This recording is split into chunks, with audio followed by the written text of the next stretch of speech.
You think they don't care. You think they're cold.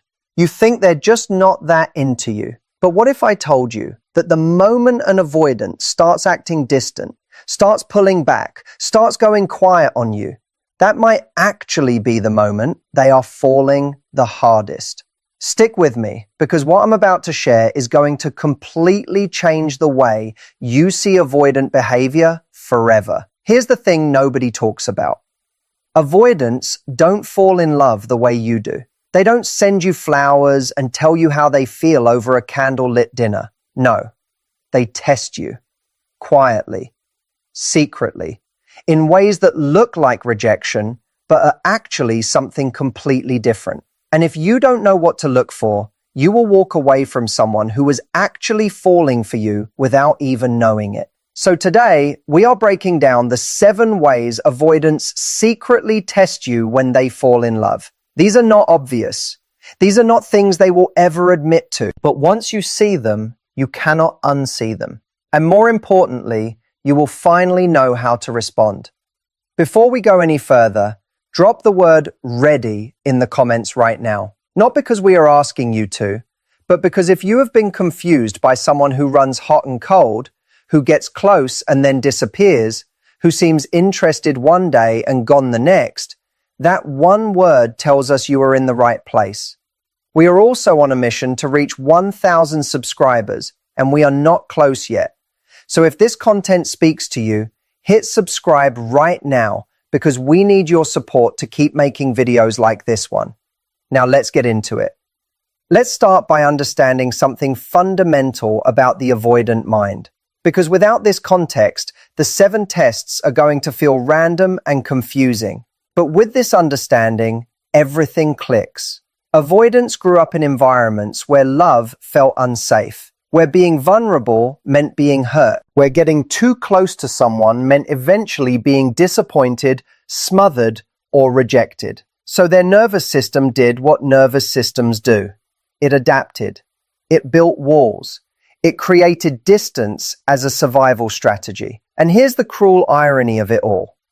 The more someone means to them, the more their nervous system panics. The more they feel themselves falling, the louder the alarm bells ring. Because love, for an avoidant, has historically been the place where pain lives. So when they start to feel something real for you, they do not lean in the way you might expect. They do not get more open. They do not get more expressive. Instead, they start running tests. Unconsciously most of the time, sometimes consciously, but always with the same underlying question hiding beneath the surface. Can I trust you with my heart? Are you safe? Will you leave when things get hard? Will you control me? Will you change me? Will you suffocate me? Every single test comes back to one core fear. The fear that love will cost them their freedom or their sense of self. And understanding that will make everything that follows make so much more sense. So let's talk about test number 1, the disappearing act. You're having great conversations. Things feel genuinely good.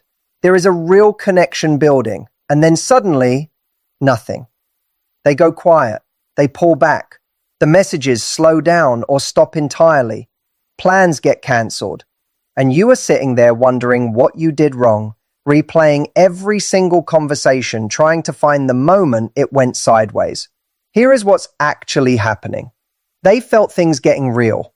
They felt themselves getting attached. And that feeling, that warm, terrifying feeling of genuinely liking someone, triggered their avoidant nervous system into full retreat mode. The disappearing act is not them losing interest. It is them testing whether you will panic, whether you will flood them with messages, whether you will become anxious and needy and confirm their deepest suspicion that getting close to someone always leads to pressure and loss of space. What they are looking for in this moment is someone who has their own life, someone who gives them space without making them feel guilty for needing it, someone who does not chase them into the corner and demand an explanation. Because in their mind, if you can give them room to breathe without falling apart, that is evidence that you are safe. That is evidence that being close to you will not mean losing themselves. The worst thing you can do when an avoidant disappears is to chase. And I know that feels counterintuitive.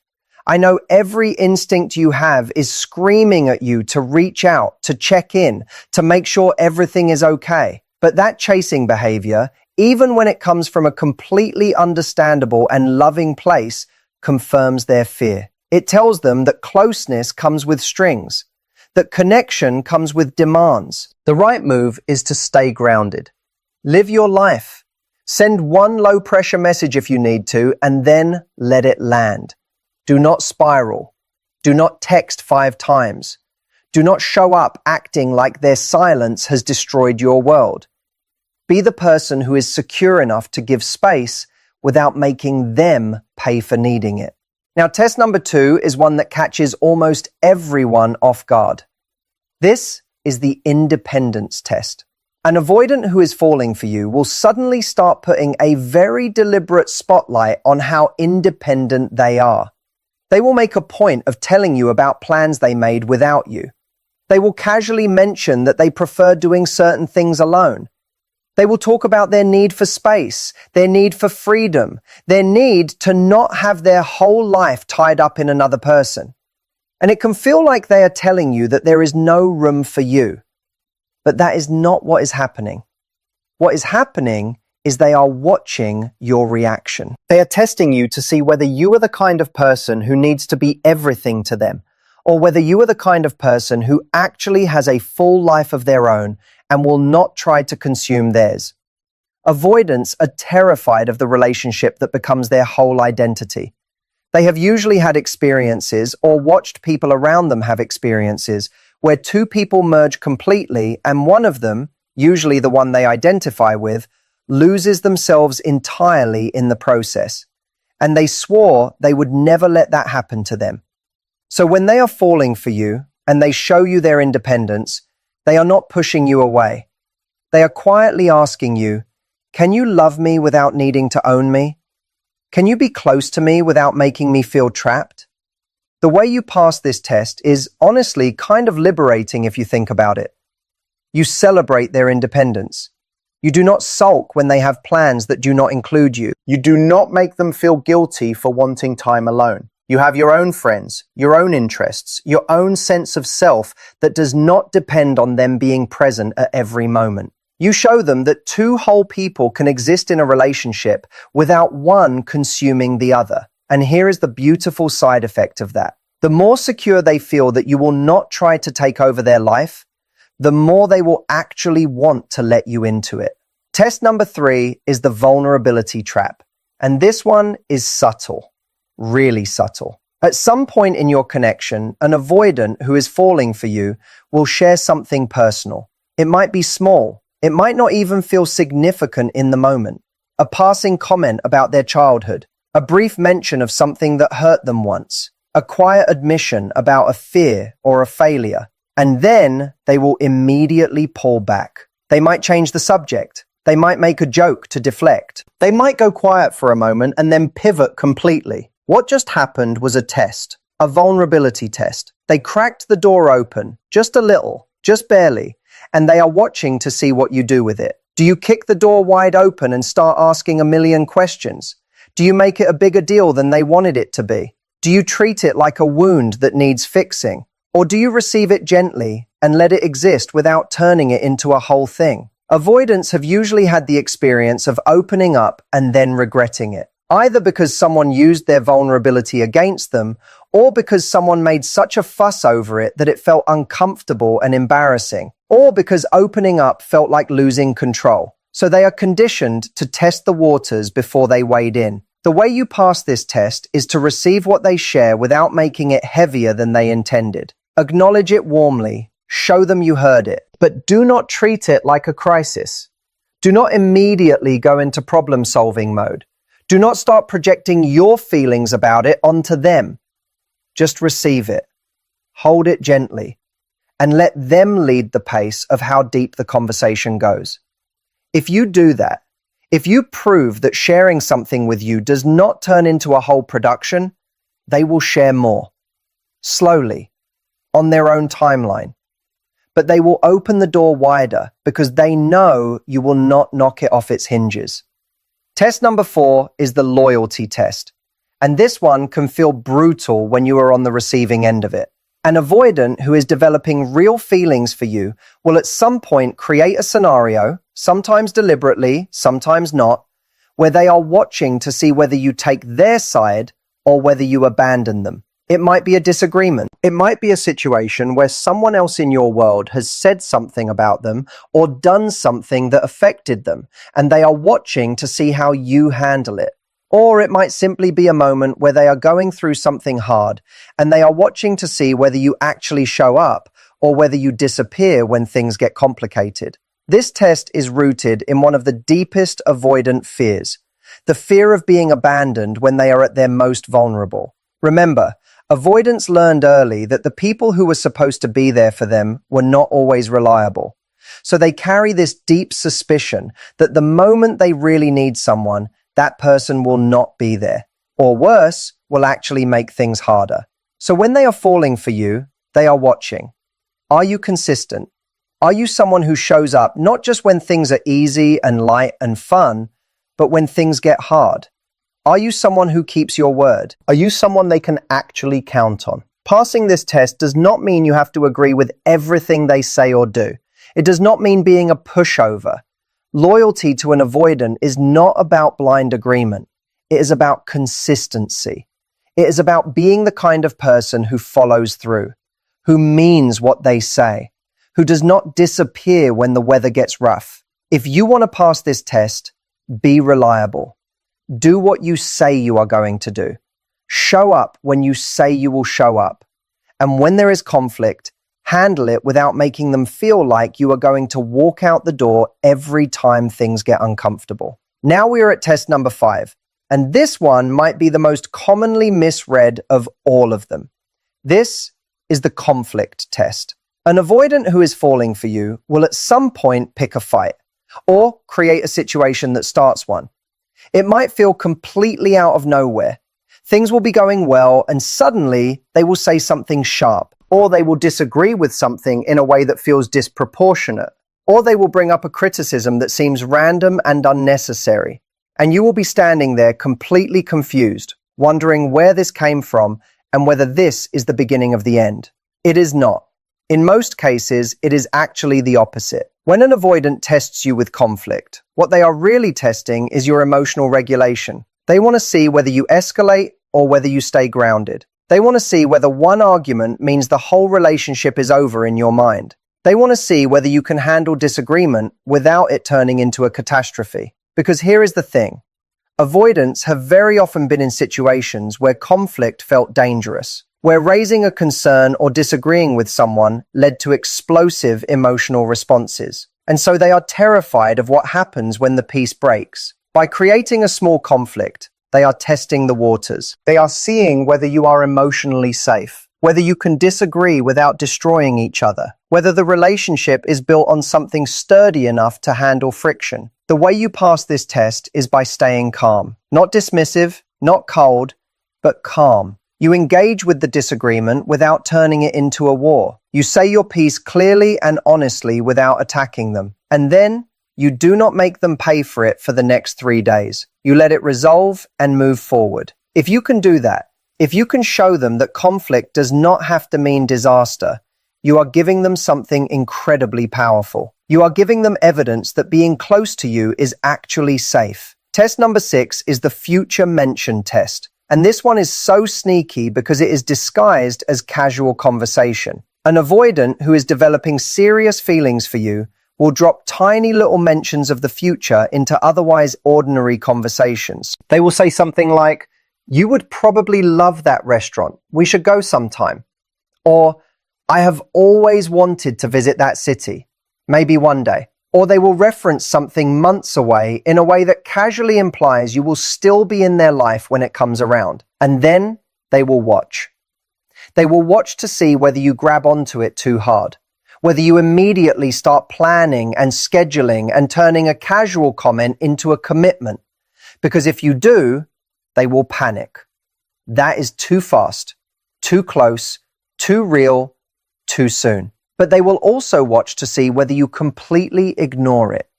Because if you do, they will wonder whether you are even interested in a future at all. The sweet spot is in the middle. You respond warmly, but lightly.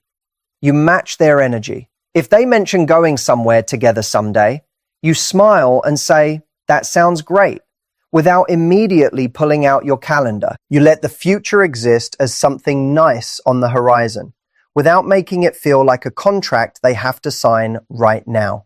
This is them testing whether you can hold the idea of more without rushing them into it. And if you can do that, if you can be excited about the possibility without making them feel cornered, they will start mentioning the future more often.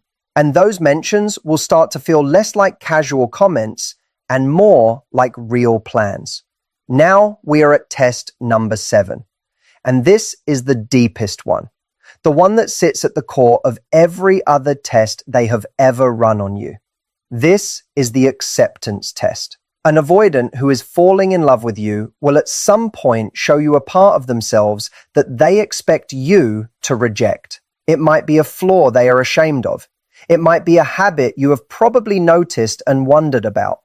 It might be a way they have handled something in the past that they are not proud of. It might be a side of their personality that they think is too much or not enough, and they will show it to you or let you see it, not because they plan to necessarily, but because when someone is falling for you, the real self starts to surface, whether you want it to or not. And the parts they are most insecure about are the parts they are most terrified you will see. This is the test that matters more than any of the others, because every other test was really just building toward this one. Can you see me, the real me, not the version I show when I'm trying to impress you, but the real unpolished human underneath, and still want to be here? Avoidants often have a deeply held belief that if someone truly knew them, they would leave.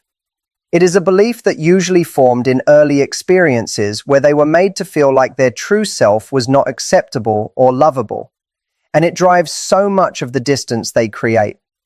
The walls are not just about keeping love out. They are about keeping that belief safe from being confirmed. So when they show you something real and flawed and honest, and you do not run, and you do not use it against them, and you do not suddenly treat them differently, you are doing something incredibly powerful. You are telling them that the thing they feared most, being truly seen and found lacking, did not happen. And that is a kind of proof they have been waiting for, maybe their entire life. The way you respond in that moment matters enormously.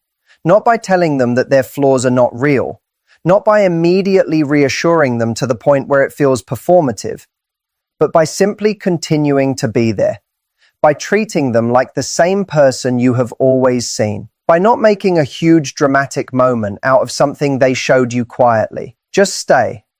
That is the test. And just staying, without pulling back or making it weird or suddenly changing how you treat them, that is how you pass it. Now let's talk about the bigger picture here, because I think there is something important that needs to be said. Understanding these tests is not about becoming a game player. It is not about learning a set of moves to manipulate someone into loving you. The reason understanding these tests matters is because without this knowledge, you will almost certainly misread every single one of them. You will see distance as disinterest. You will see independence as rejection. You will see conflict as the beginning of the end. And you will respond in ways that, while completely understandable, actually confirm the avoidant's worst fears and push them further away. This knowledge is about seeing the person more clearly, about understanding that their behavior, even when it is frustrating and confusing and sometimes genuinely hurtful, is coming from a place of fear rather than indifference. That said, here is the part of the conversation that also needs to be had honestly. Understanding an avoidant is not the same thing as accepting behavior that consistently hurts you. There is a version of this where you are patient and grounded and give someone the space and safety they need to open up. And then there is a version where you endlessly excuse unavailability while your own needs go completely unmet. Those two things are not the same. And only you can honestly tell which one you are in. The goal is not to become someone who has no needs in order to accommodate someone who struggles to meet them. The goal is to be someone who is so secure in yourself, so clear about who you are and what you bring, that the anxious dynamics that avoidance typically trigger in people simply do not take hold in you the same way. Because here is the truth about avoidance and the people who actually reach them. They do not fall for the person who tries the hardest. They do not fall for the person who chases the longest, or waits the most patiently, or makes themselves the smallest. They fall for the person who is genuinely, completely, unapologetically okay with or without them. The person who makes space without disappearing. The person who is warm without being desperate. The person who is secure enough that being around them actually feels like relief. That is the energy that cracks an avoidant open more than any strategy ever could. And becoming that person is not about learning how to handle an avoidant. It is about becoming someone who is so rooted in themselves that they do not lose that rootedness regardless of who they are in relationship with. That is the work. And it is worth doing not just for the avoidant in your life, but for every relationship, every interaction, every version of your future that you are walking toward. So if you are in something right now that feels confusing, if someone is running hot and cold and you cannot quite read what is happening, come back to these 7 tests. Ask yourself which one might be at play. Ask yourself whether you have been responding from a place of panic or from a place of security. Ask yourself whether there is a different way to respond that does not compromise your own needs, but also does not push them further into their shell. And then ask yourself the most important question of all. Is this person actually doing the work to move toward you, even slowly, even imperfectly? Or are you the only one in this dynamic who is doing any growing? Because avoidants can and do change. They can and do learn to be more available. They can and do learn to choose connection over protection. But only when they are in a place where they want to. Only when something or someone has made them feel safe enough to try. You cannot want that growth for them more than they want it for themselves. But you can be the kind of presence that makes trying feel worth it. That is what all of this comes down to in the end. Not a set of tricks, not a formula, not a manipulation playbook, but a way of showing up that is so grounded, so genuine, so free of the panic and pressure that typically defines these dynamics, that it actually creates the conditions where something real can grow. You are not here to fix an avoidant. You are here to be someone worth trusting. And sometimes, if the timing is right and the person is ready, that is exactly enough. If this video helped you see something in your relationship that you could not quite name before, share it with someone who needs to hear it. Drop a comment telling us which of the 7 tests you have experienced. We read every single one. And if you are not subscribed yet, please do it now, because we are working toward 1,000 subscribers, and every single person who joins this community matters to us. We will see you in the next one.